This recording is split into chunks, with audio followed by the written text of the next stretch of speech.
ભાવનગર જિલ્લાના તળાજા શહેરમાં આજે મોડી રાત્રે એક અકસ્માતની ઘટના સામે આવી હતી. શહેરના જૈન દેરાસર નજીક તળાજા એસટી ડેપોની બસ અચાનક વૃક્ષ સાથે અથડાતા વૃક્ષ ધરાશાયી થયું હતું. પ્રાપ્ત માહિતી મુજબ અકસ્માત દરમિયાન બસમાં સવાર મુસાફરો તેમજ આસપાસના લોકોમાં થોડા સમય માટે અફરાતફરીનો માહોલ જોવા મળ્યો હતો. જોકે સદનસીબે આ સમગ્ર ઘટનામાં કોઈ જાનહાની અથવા ગંભીર ઈજા થવા પામેલ ન હોવાનું સ્થાનિક લોકો પાસેથી જાણવા મળ્યું હતું. અકસ્માત બાદ સ્થાનિક લોકો તાત્કાલિક સ્થળ પર દોડી આવ્યા હતા અને પરિસ્થિતિ પર કાબુ મેળવવામાં આવ્યો હતો.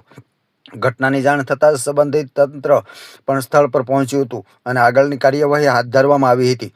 અકસ્માતનું કોઈ ચોક્કસ કારણ હજુ સુધી જાણવા મળ્યું નથી. જોકે પ્રાથમિક અનુમાન મુજબ બસનો કાબુ ગુમાવતા અકસ્માત સર્જાયો હોવાનું અનુમાન લગાવવામાં આવી રહ્યું છે.